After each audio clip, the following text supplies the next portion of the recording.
ladies and gentlemen. How y'all doing today on this Sunday afternoon? For once, it is not raining here, and it looks like in a few hours I'll finally be able to play one of my softball games after a few weeks.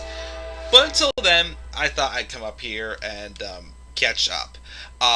What is going on, guys? This is the Club of the Man 1993, and we are here live for my live review of WWE Summerslam 2021. Took place last night, August 21st, 2021, at Allegiant Stadium in Las Vegas, Nevada. We're going to break down everything on this card, talk about the good, talk about the bad, give you my overall thoughts, and the big question: did this show make me change my mind about cutting back on wrestling content and just taking a little bit of a breather? To answer that question, it did not. It did not, unfortunately. SmackDown still has my attention a little bit. Raw, though, forget it. Just forget it for Raw. Like, don't expect me to do any Raw reviews for a while. Maybe like a talking points, video, because again, I'm not going to do, separate videos for Raw and SmackDown. I'm literally just going to do like a talking points video once a week now to talk about wrestling, basically. Like I said, SmackDown, if SmackDown has shows like it did, from the past 2 weeks, I can see myself doing SmackDown reviews. Raw, though, no. NXT, they have a shot tonight, but I highly doubt they're going to make me want to watch NXT continue. But as far as my overall thoughts on SummerSlam, it to me was definitely one of my least favorite SummerSlams I've watched. It wasn't the worst one. There was some good things I enjoyed about it. But I would say the execution, the usage of time, which I'll explain that in a second, and to me, this show was not what it should have been. I don't think this show was as good as, the hype. Well, the hype was not good, but, when it first announced that Allegiant Stadium is going to be having SummerSlam, basically being treated like the full Becky Lynch, I'll get to Becky Lynch in a little bit. The whole thing with, Allegiant Stadium being like the WrestleMania type feel, whatnot. Yeah, I gotta be real again and say that it didn't live up to the hype at all whatsoever. Like, not many things I saw wanted me to see, okay, what's next? The only things that did, maybe, were mostly the SmackDown stuff. Other than that, not much. Not much, really. I hate to say it. There was things that disappointed me. A few things that, wasn't as bad as I thought it would be, but everything else was just it's just what I expected. It's just what I expected. I'm sorry. So, we'll get into it. We'll talk about it. I'll give you my thoughts. You leave me your thoughts as well. And we will roll from there. Because like I said, guys, I'm just burned out on doing wrestling content 5 days a week. Like I said, I want to talk wrestling still, but I want to talk about things that I'm actually excited to talk about with wrestling. And I also want to do some different things on this channel. So I can't keep just dedicating all my time to wrestling. That's why I want to cut back a little bit, because I want to be able to make room for other things. Of course, I also though want to place my order after I get off here for that new CM Punk shirt. We'll talk about that more when we do my Dynamite review this coming week. But after seeing Punk return on Rampage on Friday, I'm literally like, who cares about WWE at this point? Who cares? I mean, I'd want to care because there's still people at WWE, of course, I like, but AEW has CM Punk now. You really think I am just begging now that with Punk there now, begging AEW to beat Raw in ratings 1 week. Just for 1 week. Beat Raw in ratings. Because even having CM Punk, AEW taking CM Punk to me, it's just and you literally, you ruin Becky Lynch's return, and you put on a show like this. Do you really care that much to compete whenever AEW gets CM Punk, a man that you drove away, killed his passion for the wrestling business. You freaking saw the man's emotions whenever he showed up on Rampage. You saw the emotions and you knew that man was happy. How many times did CM Punk show how many times did you see CM Punk show that much emotion in WWE? You can tell it's much more happier of a place to work at than this company. A company that you're only pleasing an audience of one. But I basically went off on a tangent there. The first point that I wanted to make, though, real quick, though, before I get into the matches, again, is the usage of time. I know a lot of people thought this show was too long. It was a 4-hour show. Quite frankly, I'll be real. I would have been okay with it being 4 hours if they would have changed two things. One, they should have started at 7 o'clock. I think they should have started at 7 o'clock instead of 8 o'clock. And two, they would have eliminated some matches like Eva Marie and Alexa Bliss, Drew McIntyre and Jinder Mahal, because those were stupid and didn't even need to be on this card in the first place. A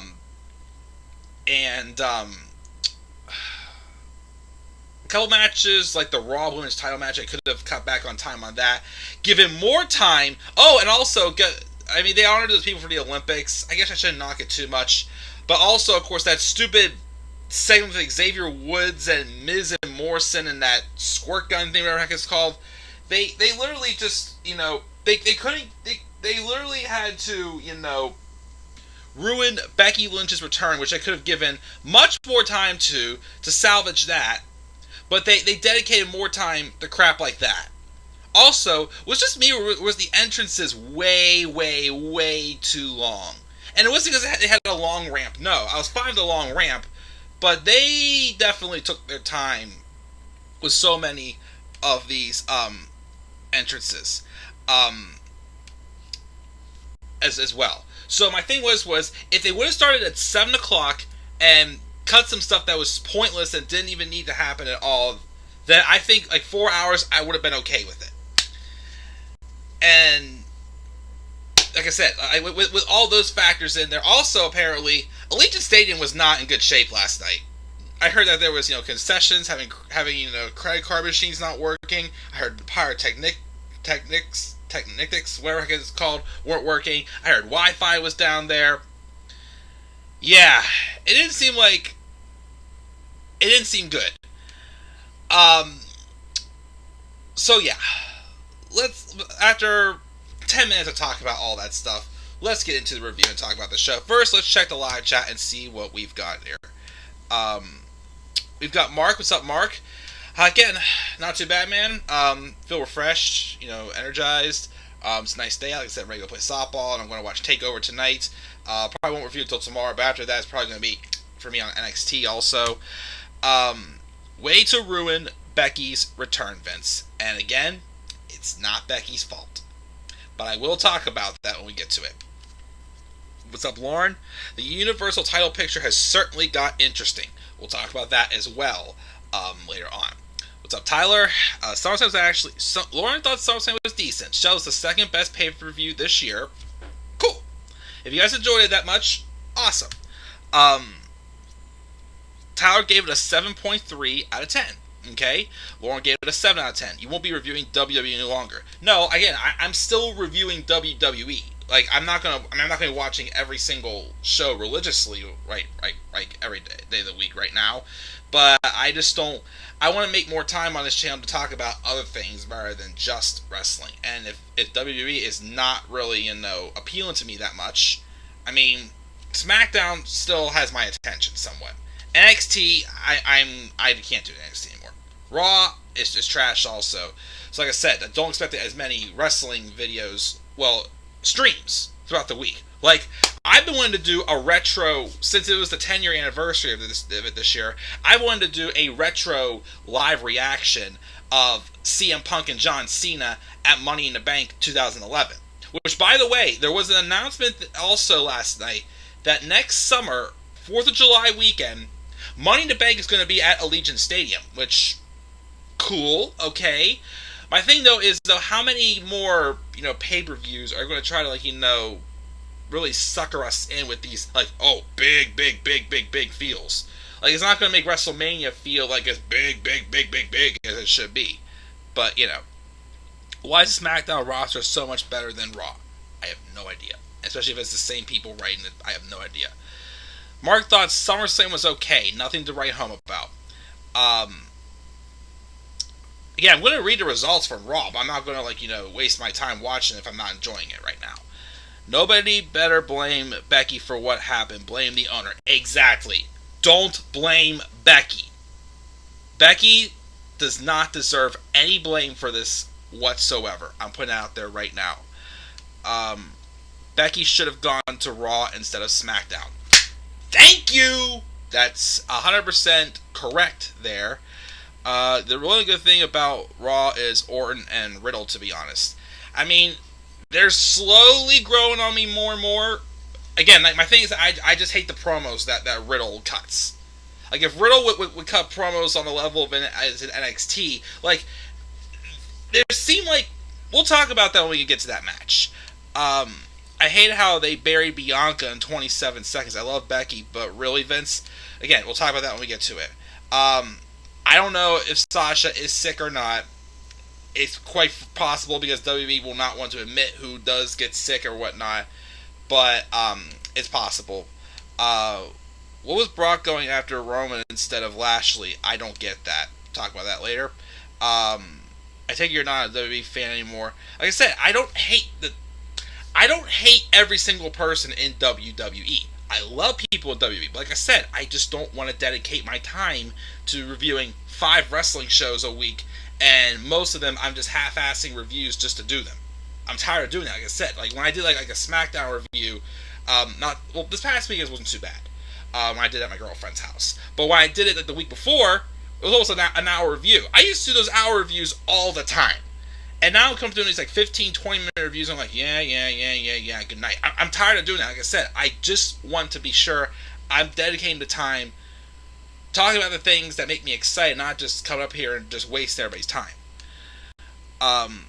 What's up, Tina Couponer? Did you get my tweet after Brock attacked Cena after pay-per-view? Yeah, I did see that. Is Brock Lesnar face as Roman Reigns at the next pay-per-view? Is Brock going to lose to Roman Reigns, but they don't want to bring him back to lose to Lashley? Yeah, again, I will gripe about that later on. I think Lauren thinks AEW is overrated because all they're doing is getting released WWE talent, to be honest. Not going to lie, AEW is thriving, but it's a little ridiculous. I mean, I get it. They grab a lot of talent, but again, the thing is it's talent that are just not happy. They want a different place to go work at, and a place that's more creative freedom, and that's why people do enjoy going to AEW. If you think it's overrated, that's fine. But like I said, that's just why I see people going to it. I'm not going to knock it they're just grabbing, released talent. Well, this talent, is getting appreciated in a company like this that you're meant to just please Vince McMahon. But again, they're going to a company where they have, their own creative freedom more so, and more so play the music their own way. So I can't knock on AEW for that, in my opinion. I don't know. I don't know why Lesnar attacked Cena again. It was off the air. It was probably just something to please the fans. I don't know. Punk didn't mention WWE and AEW. He didn't. Stop asking me that. The best match was Edge and Rollins. Worst was Alexa and Eva.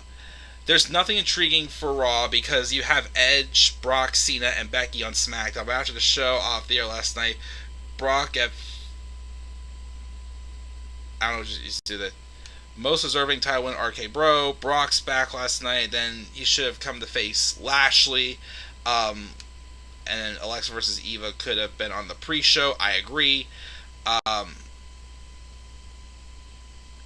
That was not needed, correct. Even Big E versus Corbin didn't need to be there. That was on the pre-show, though, so I can't knock it completely. It was on the pre-show, but they could have done Alexa and Eva on the pre-show instead. Or they could not have done Alexa and Eva at all. There was no need to do that match.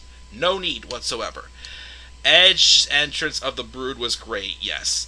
And yes, I hope Sasha's okay as well. Watch us get Becky versus Charlotte, RK Bro versus the Usos, Roman and Lashley at Survivor Series. Maybe. Um, all that going on there. Cena will get his 17th title at some point. Who do you think will dethrone Roman Reigns? I'm still saying either Big E or Keith Lee. If Keith Lee's not dethroning Bobby Lashley, Keith Lee should dethrone Roman Reigns. And I know Keith Lee's not getting the best booking right now, but that's just honestly who I think it should be at this point. Either it's not probably going to happen.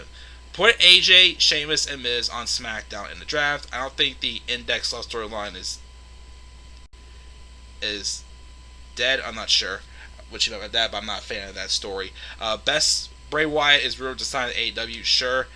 Can we expect Daniel Bryan for AEW? Yes. She wants Riddle to turn heel instead of Orton. I'm not going to enter all these lists right now.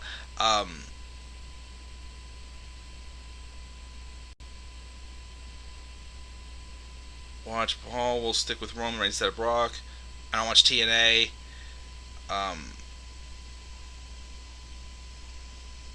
I still think Brock will be the Bloodline's enforcer. Whoa, that'd be intriguing. Watch Oldberg win. Oh, please don't even think of that. Keith would be great to beat Roman Reigns. Okay, cool. But I hate to rush through, guys, but I've been up here for almost 20 minutes. I haven't even talked about a single match yet, so I gotta start talking about this stuff though. But thank you guys, of course, as always, for your stuff in the live chat. Like I said, I gotta get moving. So the pre-show, like I said, apparently there was a match on the pre-show with Big E and Baron Corbin because Baron Corbin stole Big E's Money in the Bank briefcase, and Big E won that match. Cool. So then the chances of Baron Corbin taking the briefcase and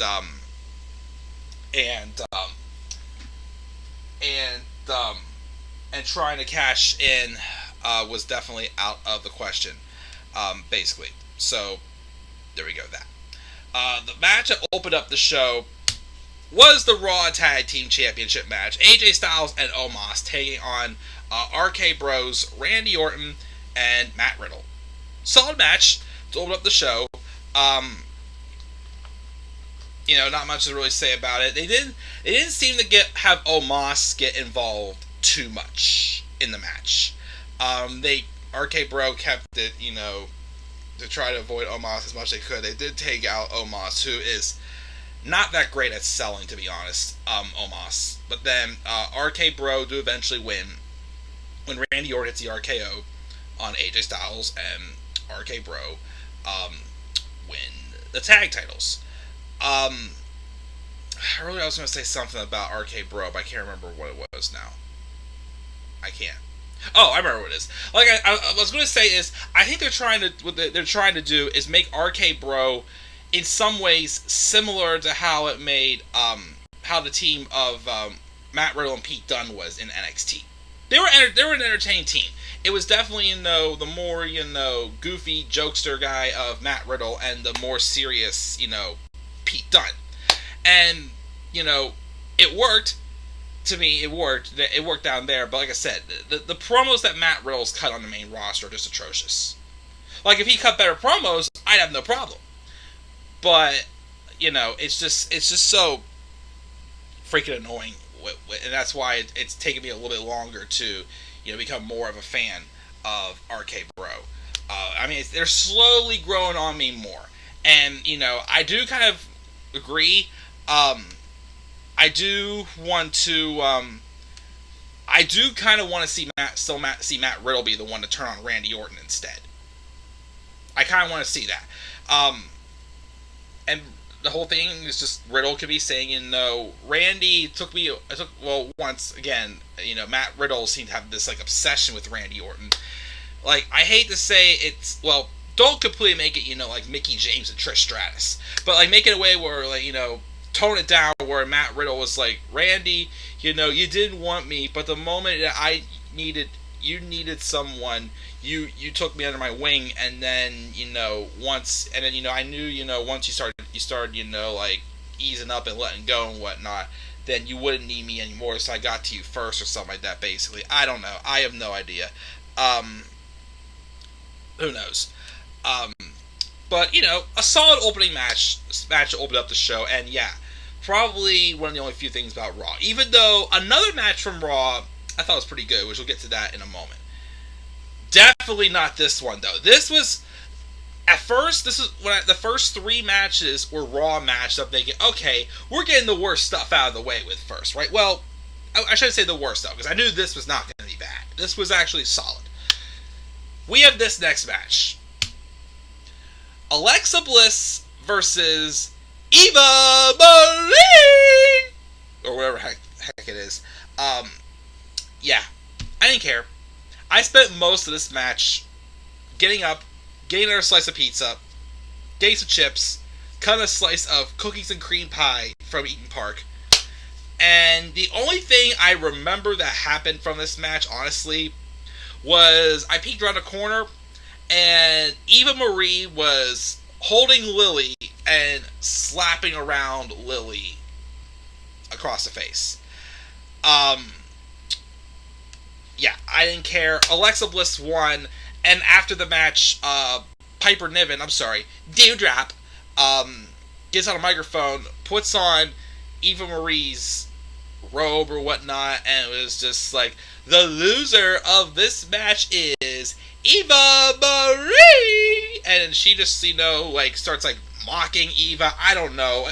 I said, it's come to a point now where I'm just like, why are they even having this pairing happening? Why is this pairing even happening? Why is Dewdrop working for Eva Marie? But then, of course, Dewdrop was like, yeah, Eva's a loser, whatnot. And then, I guess I saw there was a backstage exclusive where it's like, they're going to have a talk later. So it's like, okay, why not just end it now? At this point, it's obvious, Piper Niven does not want to work for Eva Marie. But why are they even a thing in the first place?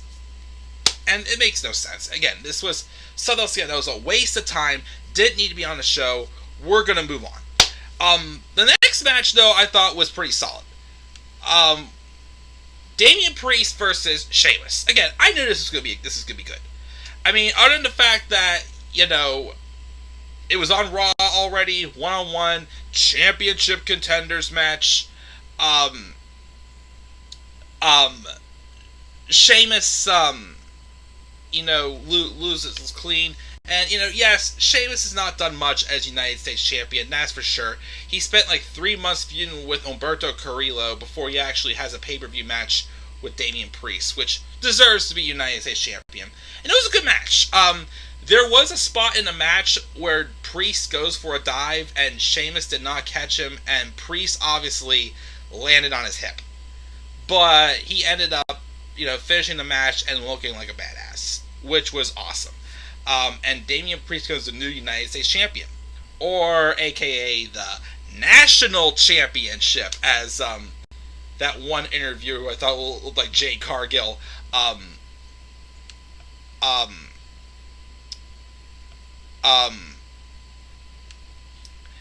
looked like Jade Cargill called it the National Championship instead. But yeah, I'm glad Priest win this, and you know what? Like I said, this was a good match. I know in my predictions I said, this could be a candidate for the pre-show. I'm glad it wasn't. I mean, I knew this was going to be solid, and Priest wins, so we'll see. Kind of hope that they do a switch, though, with the mid-card titles. Have Damian Priest go to SmackDown. They can move Nakamura and Boogs over to Raw, who I am becoming more and more a fan of that tag team, actually. But yeah, I can't complain much about this match. This match was actually pretty solid. Anyways, so that's that. Moving on to the next match. The Usos and the Mysterios, SmackDown tag titles. Again, another solid match. The problem is we've just seen it how many times? We've seen this match way, well, 3 or 4 times already. And this didn't even have a stipulation to it. And the story, just felt super, random and repetitive. Ray being, telling his son, you can't keep, taking for granted, him being, his coach or whatever he want to do. I thought this was going to be where Dominic turned heel. I really thought it did, because like, it's starting at the point where it's like, aren't you getting sick of your dad basically like, bossing you around? I'm not saying he had to full on like attack his father, or at least like like just walk away from his father, create some more tension. Like, I don't think when the time comes for Dominic Mysterio to turn heel, I feel like that it should be more of like a slow thing. Not so much of like a boom out of the blue, okay, I hate my dad all of a sudden, bam, bam, bam, bam, bam. Have that tension, kind of like, be built up more, basically. I feel like that's the way that, it should go. And, that's what I really think they should do when it does come to that future heel turn. And because the other thing too is I just don't trust them to turn Dominic heel now, and a match that should be saved for WrestleMania, Rey versus Dominic. I can't trust that they're going to be able to make it all the way though until WrestleMania. So that's why I said, like, have it like slowly happen over time, and then maybe like Survivor Series, latest Rumble, at the latest Rumble, have the turn happen, the official turn. So we'll see. So there's that match. Is it next? I think it's next. Let's talk about the SmackDown Women's Championship. Bianca Belair versus Sasha Banks. I have been hearing rumors for days that this match may not happen. Even within the last hour, I was hearing those rumblings, but it kept going back and forth with like, oh, it's gonna happen, it's still gonna happen. They were so advertised that they weren't really, addressing anything. Apparently on the pre-show they made it so the match was still gonna happen. So they basically still kept the match official up until the absolute last second. So they bring out Bianca. Then they're about to bring out Sasha. But then they announce that Sasha Banks is unable to compete. And instantly I'm thinking, alright, come on. Even though, yes, I do agree she should have done this what they did with 30N, she should have done with the Raw Women's Championship and not the SmackDown Women's Championship, because there's a certain person on Raw she has a freaking long-ass history with. But instead, they bring out Carmella. And I'm instantly like, why would you do this? Why would you do this, though? Because we've had Bianca and Carmella have already like 50 matches within the past month or so.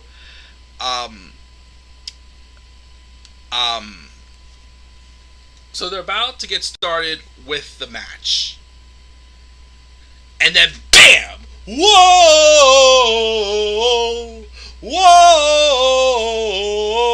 Here out comes Becky Lynch.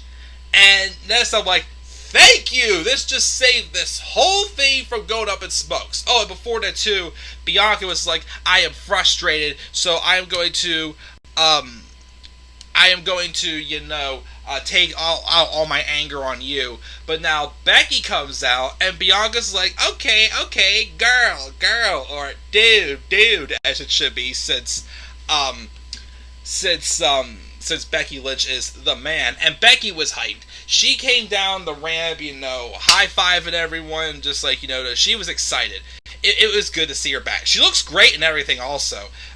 Especially, from being pregnant and, obviously, trying to get herself back in shape. She looks great. She looks absolutely great. She gets in the ring. The crowd was hot. Becky looks at Bianca and says, I'll be right back. And she beats down Carmella, gets her out of the picture. Cool. Becky gets in the ring, and Bianca the whole time was like, more like what I'm talking about, but okay. Maybe. And then Becky takes the microphone. Becky takes the microphone and basically says, basically says, does Vegas want to see this match basically happen? Bianca then accepts. I'm like, okay, yeah, let's go! I'm like, Becky and Bianca, Bianca's probably going to lose here, but, totally fine, but this is still going to be a killer match. It's not going to be the end of the world to me. It's not going to be the end of the world. Bell rings, and they stare at each other for like a couple seconds. And I'm just like, yeah, big match feel, gotta soak this in. Becky even puts out her hand. I'm like, okay. The man can shake the hand and be like, okay, time to go to business. Well, it really went down to business. Because Becky Lynch shook Bianca's hand. BAM! Knocked her right in the face. Manhandle slam. 1, 2, 3. That's it. Becky Lynch is champion.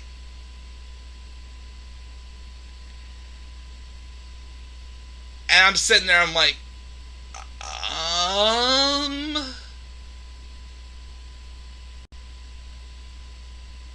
because I wanted to think of it as a moment. You really did want to think of it as a moment. Obviously, with Punk coming back, they had to do something big.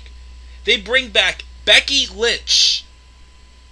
Yet you booked her in a way that you wanted to make the fans hate her. You booked Becky Lynch in a way to make you, for a second think, do I hate Becky Lynch now?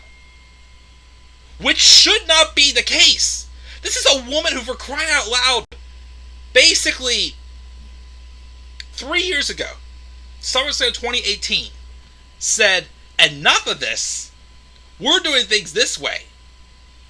And the thing was, it was in a way where it's like the fans loved it. Because it was basically Becky, slapping, WWE in the face by, speaking the truth and taking out the one person they've overbooked all this time, Charlotte Flair. And, that was making a freaking statement. She would go on to become the hottest act and main event WrestleMania 35 and win both titles, yes, with a botch finish, I know, but still, the moment was made for her and she accomplished it. And she had some, home runs and strikeouts as champion, but again, was not her fault. It's just when you have a division that they don't give a shit except for one or two people, and folk like, Charlotte Flair and Lacey Evans, as they overdid that feud when Becky was around just on Raw. She's going to have to work with the best she can get. And yes, she did beat Shayna Baszler last year, which was not the right move. Shayna should have won that match. I still think Shayna should have won that match. And she goes off and goes off and has a baby. So, why are we supposed to hate her? They bring her back, and, on SmackDown, okay, Becky and Bianca, fresh feud. You couldn't have given them at least 5-10 minutes? If what they were trying to tell here was, I think what they could have been trying to do is maybe do this thing where, Bianca was not prepared for Becky Lynch. This was basically, I would say Becky Lynch, to me, I got the vibes they were trying to do something like what they did with Brock Lesnar and John Cena in 2014. Basically have, Bianca not get, well, okay, that's a bad example, because John Cena got squashed by Brock Lesnar. But if this is supposed to be a wake-up call to Bianca Belair, I wasn't prepared for Becky Lynch. Well, here's the thing. You were still prepared for Sasha Banks, who is a huge-ass star as well. So, to have her lose to Becky Lynch in 25 seconds or less, basically getting having what exactly happened with Brock Lesnar and Kofi Kingston, that's uncalled for. I mean, I wouldn't say Bianca's buried, per se. I feel like Bianca can recover from this. because it's not like this happened to, like, her, like, it's not like Eva Marie did this to her or something like that. You know what I mean? It's not like when Ricochet lost to Riddick Moss after having a title shot against Brock Lesnar. But this was not right. This was dirty played on Bianca. This was, like I said, there's people in the live chat saying, they dislike Becky now. Again, this is not Becky's fault. This is not her fault whatsoever. And I was okay with them putting the title back on Becky. I would have been completely fine with that as long as you actually had an actual match. It's like, compare it to, in my opinion, like, let's say, if you're in school, you missed class and you had to make up a test. For now, the grade is in the grading system as a 0 out of 50 until you take that test. All they had to do was just do a match. Instead, you squashed her. You squashed Bianca Belair in 25 seconds after she freaking won an ESPY with Sasha Banks. Made history. Was the co-main event as it was the main event of night 1 of WrestleMania. You squashed her. I wouldn't say you ruined her, but you embarrassed her quite a bit. You did. It's like again, you it baffles me. Again, I don't know what the plan was. I don't know if, the plan was for Becky Lynch to return all this time to SmackDown. I don't know if she wanted to be on the same show as Seth Rollins, since, both of them, they have a kid now, so I don't know if they want to both be on the same show, or want to be on one show, one on the other number.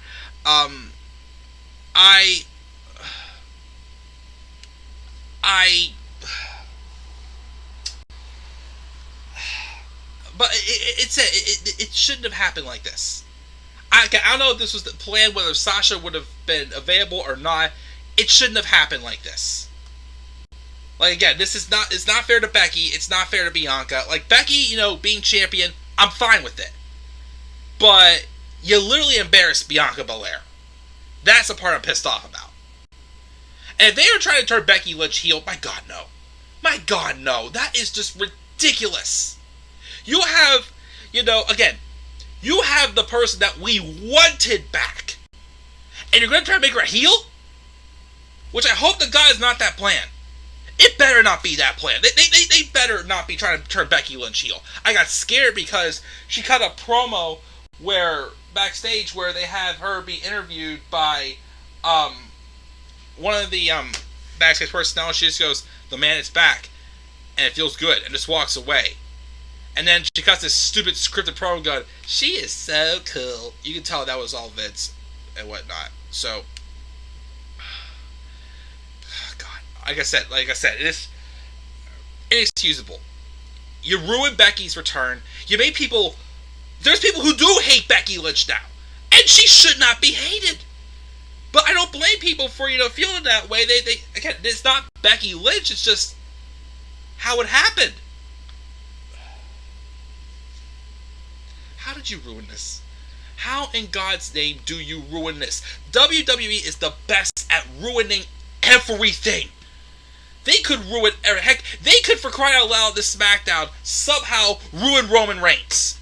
They wouldn't dare to because, well, first off, Roman's not been scripted once since returning as the head of the table, apparently, but they would not ruin their golden boy. They wouldn't. This was just not inexcusable. And honestly, this is what I think, because at this point, like, think about it. So far, out of the 5 matches we talked about so far, and the grade we'll give this show, so far, up to this point, the only match that I didn't care about at all whatsoever was Eva Marie and Alexa Bliss. The Raw Tag Title match was solid, Damian Priest and Sheamus was not bad, and the SmackDown Tag Titles was solid. We've just seen it how many times. This, I feel right here, was one of the things that I felt like really, really hurt the show. Because you ruined a big return. A return that, probably could have competed with CM Punk's return. But I still say CM Punk had the best turn of the freaking weekend because it's one you never thought would ever happen. Becky Lynch coming back, yes, you knew that was going to happen at some point. Brock Lesnar coming back, yes, you saw at point, what happened, you saw, you saw that coming. But let's take a quick breather and check the live chat before we go on to the second half of the show.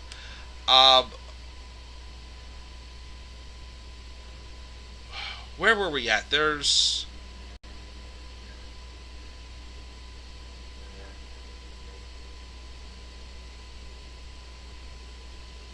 Where were we at? There's a lot of stuff in the live chat.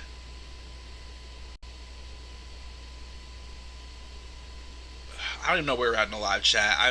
I'm sorry, guys. There's a lot in the live chat here, but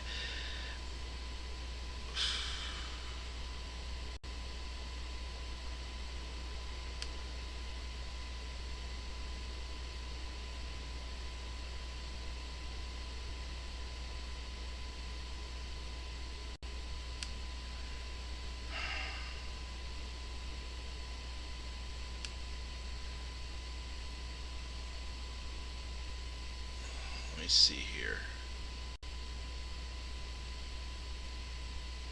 Yeah, I'm sorry, guys. There's just a lot in the live chat right now. I just I can't keep up. I'm starting to get a little thin on time. I've talked a lot already, guys. But I'm going to keep rolling here. But guys, thank you for your stuff in the live chat as always. Anyways, let's continue to move on here. Jinder Mahal and Drew McIntyre. Drew McIntyre won. Like, okay. Yes, I'm still going to be that guy who is going to remind people that I just wanted Drew to get out of that title picture because I just didn't want him to see him basically get to that's not time, but that trap where he's basically looked at as the next John Cena and Roman Reigns, as he shouldn't have been. But still, they still just booked a stupid ass story. I know I said I'd rather have this happen than Drew get booed, but they still was a stupid story. And Drew won as expected, and afterwards Drew swung his sword at Jinder, Veer, and Shanky. And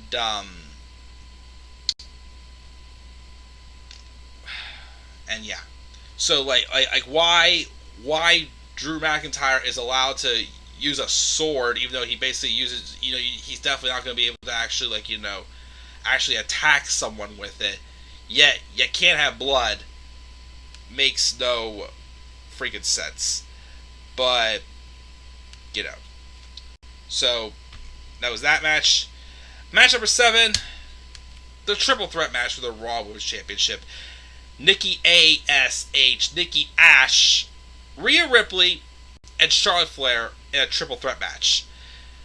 I didn't care about this match either. I didn't. Like I said, and it went on too long too. I can't even tell you what happened in this match. I didn't care about it. I did not care. And Charlotte won the match. She won the match, and I was just like, okay, what was the whole point of putting the belt on Nikki Cross?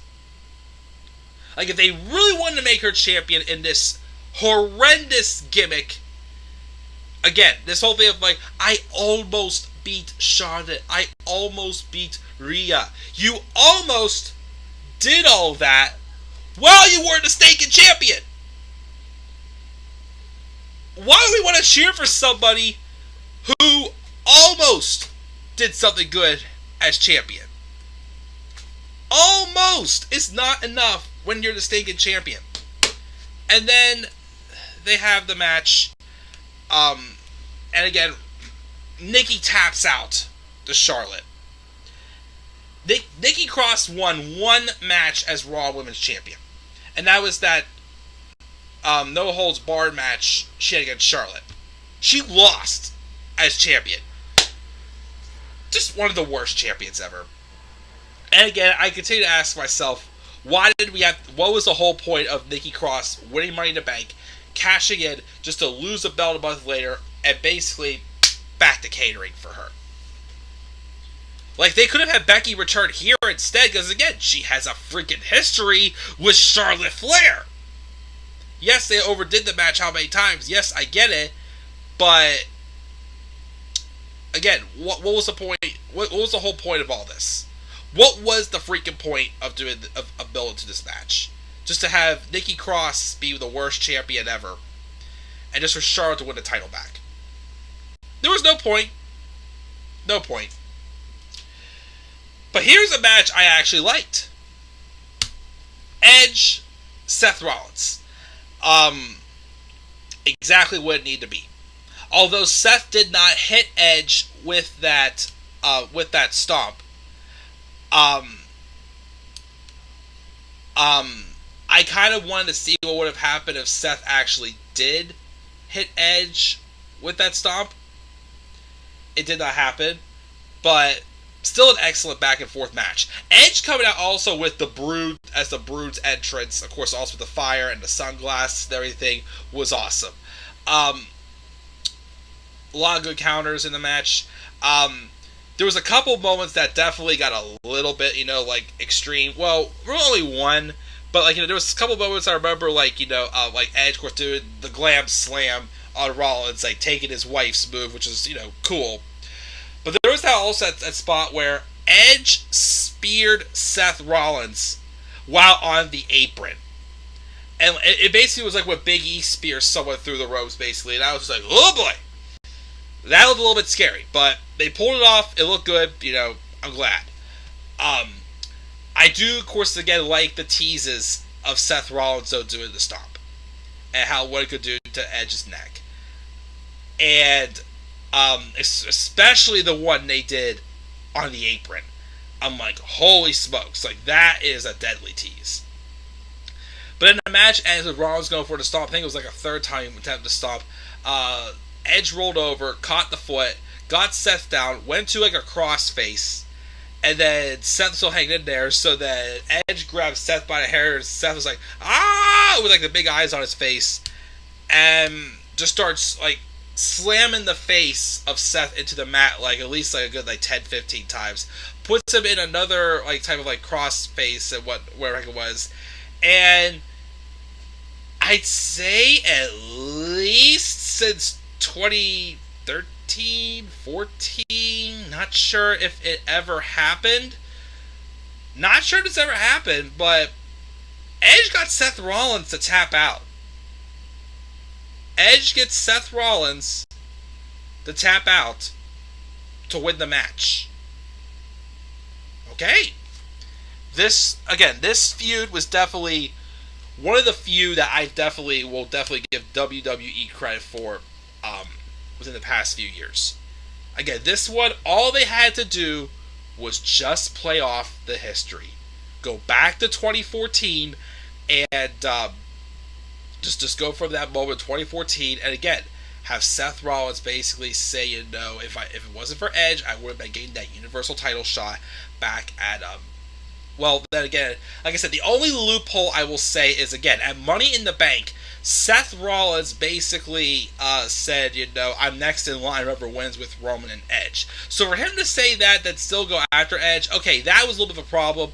But again, they still did that loophole of like, I would have been there if it wasn't for Edge. So I should have gone back in 2014, and I should have stopped that head. I should not have listened to John Cena when he said he would bring back the Authority.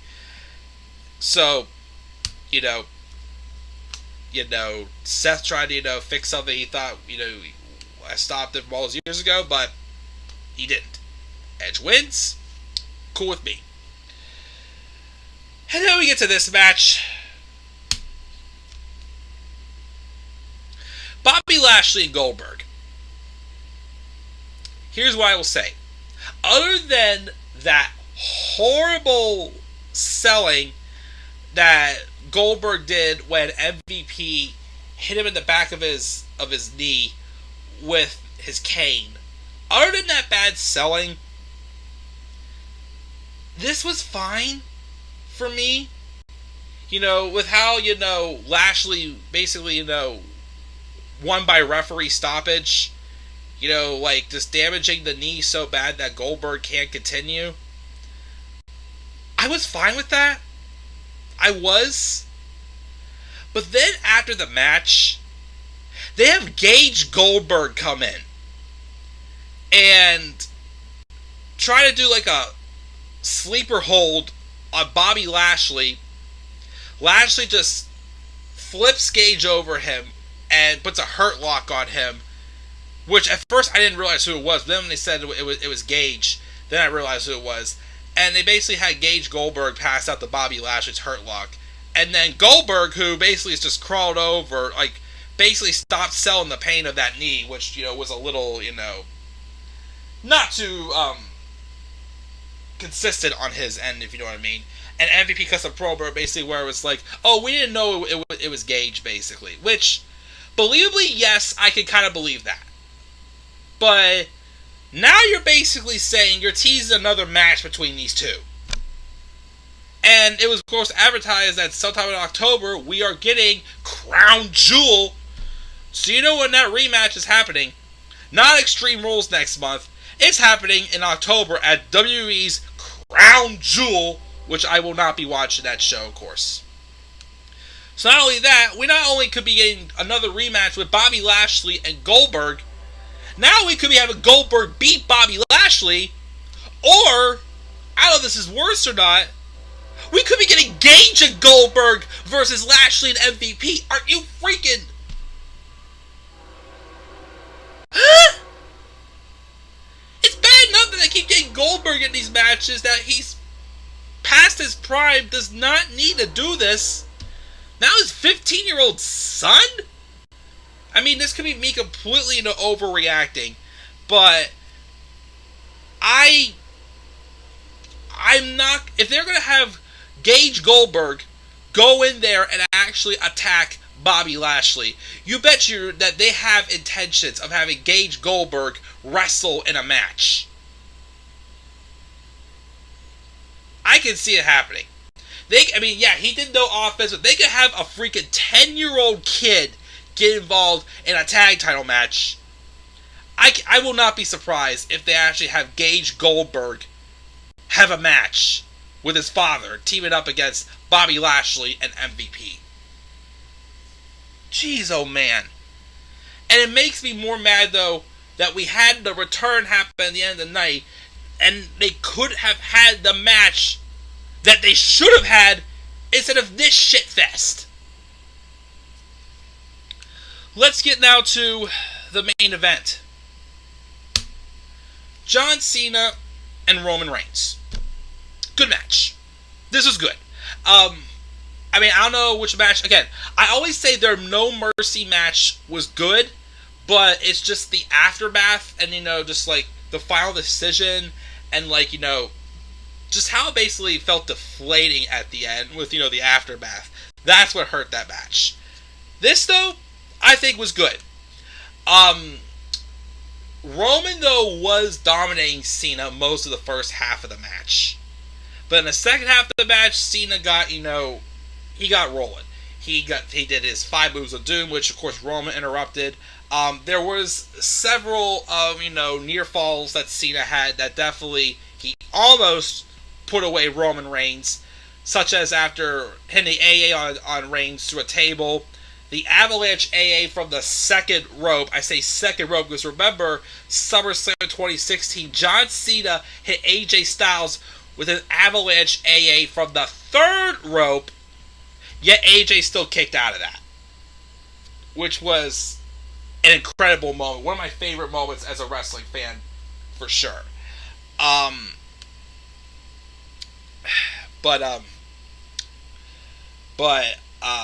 Eventually, though, Roman does get the victory, hitting the spear on Cena, and gets the win. Immediately, not even as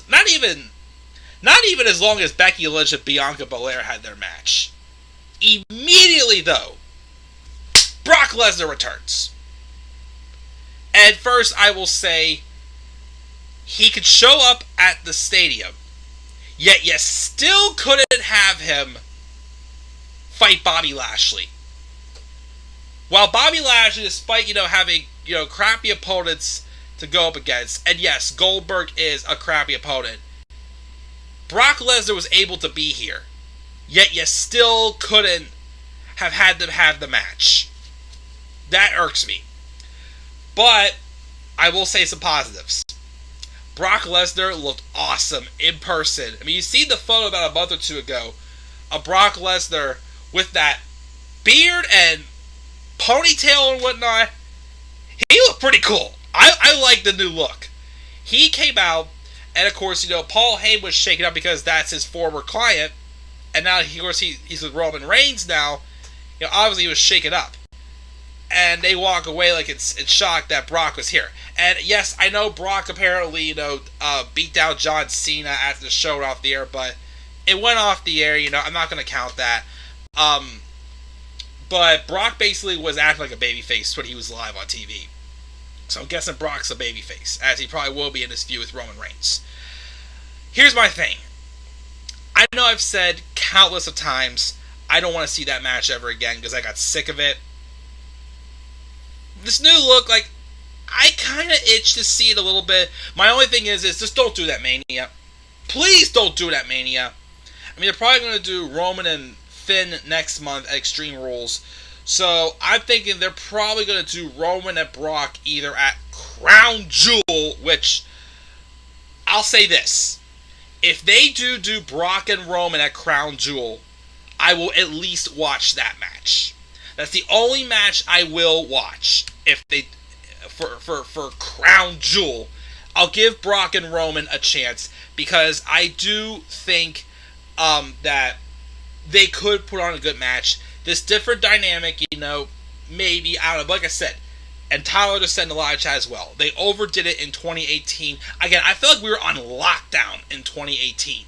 We were not going to get anything else but Brock and Roman until Roman was able to have his moment, basically. This is the only thing I ask. Just one favor. One favor. Don't do the match at WrestleMania. You could do it at Crown Jewel. You could do it at Extreme Rules if you want. I don't care. I see them doing Roman and Finn. You could do Crown Jewel. You can do Survivor Series. You could do a TLC match between them if you wanted to. I'll take that. TLC, you could do it. You could do it at the Rumble. Anywhere but WrestleMania. Anywhere but WrestleMania. So yeah, Brock Lesnar was able to be there, yet they couldn't have. And here's the other thing too. If they dare have Bobby Lashley at one point lose to Goldberg, that's even more stupid. Because again, you only had Bobby Lashley versus Goldberg here because you didn't want to see Brock Lesnar beat Bobby Lashley. So if you're going to have Bobby Lashley eventually lose to Goldberg, you're stupid at this point, WWE. I'm sorry. So yeah, that's my review of SummerSlam. Like I said, obviously, when I talk about it, there was good things that happened on the show. But the execution, usage of time, the match I didn't care about it all. Like again, you had to have, like again, you had Nakamura and Boogs come out before Bianca's match. Which why did you have that out there? I don't get why.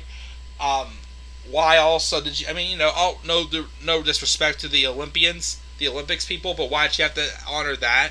Why did you have to have 20-minute entrances for everyone on the show? Why did you have to have 10 matches on the main card, and with at least 3 or 4 of them that really didn't need to happen at all, had no purpose for happening, and why did you have to have also something like that segment with Miz, Morrison, and Xavier Woods, that squirt gun? With the execution of time, to me, that's what hurt the show even more. And that's why I gave the show a C-. I feel like, I maybe could have got away with giving this either a C or a C+, but the execution and, just the stuff that they threw in there that didn't need to happen, that made the show feel too long, which, like I said, 4 hours could have been fine if you use the time right, this show gets a C minus for me. Definitely, in my opinion, not the worst, but one of my least favorite SummerSlams I've ever watched. And yeah, guys, that's going to do it. And I know you guys have a lot to say in the live chat, but I don't have time to catch up right now, guys. I do have to get ready. I have to leave in about. I still have to take a shower and leave for my softball game in like around 2 o'clock, which I have like an hour. I still got to eat lunch and everything, so I gotta get going, guys. But thank you again for joining me live for this live SummerSlam review. Again, I gave this show a C minus, and like I said, I'm not gonna be doing like weekly reviews of like every single wrestling show right now, starting this coming week. I'm gonna do some talking point stream, and it goes from there. So, guys, I will not tonight because I get back to my friend's place late tonight. I have to work tomorrow, so I will review NXT Takeover 36 tomorrow. I'm gonna try to. I still need to watch the first episode and a couple behind the scenes things. I'm trying to mix in together. I'm going to start my sitcom reviews this week. Also, I'm very excited about those. At some point this week, also, I am going to do my my retro live reaction of CM Punk and John Cena. I want to start doing some more of those. Like, go back and watch matches and do live reactions for also. Like I said, let's do some stuff involving wrestling on this channel that is fun instead of the stuff that, to me, is just pointless to talk about. Again, let's still talk about wrestling, but let's talk about the fun stuff. Keep it to the fun stuff for now. That's my motto going forward. So, guys, that's going to do it. What are your thoughts on SummerSlam again 2021? Make sure to leave your thoughts down in the comment section below. Slap a like on the video. Subscribe for more content to come on my channel. Follow me on Twitter at DemandAirBoy93. Till then, guys, I'll check it out. I'll catch y'all later. Have a great rest of your day.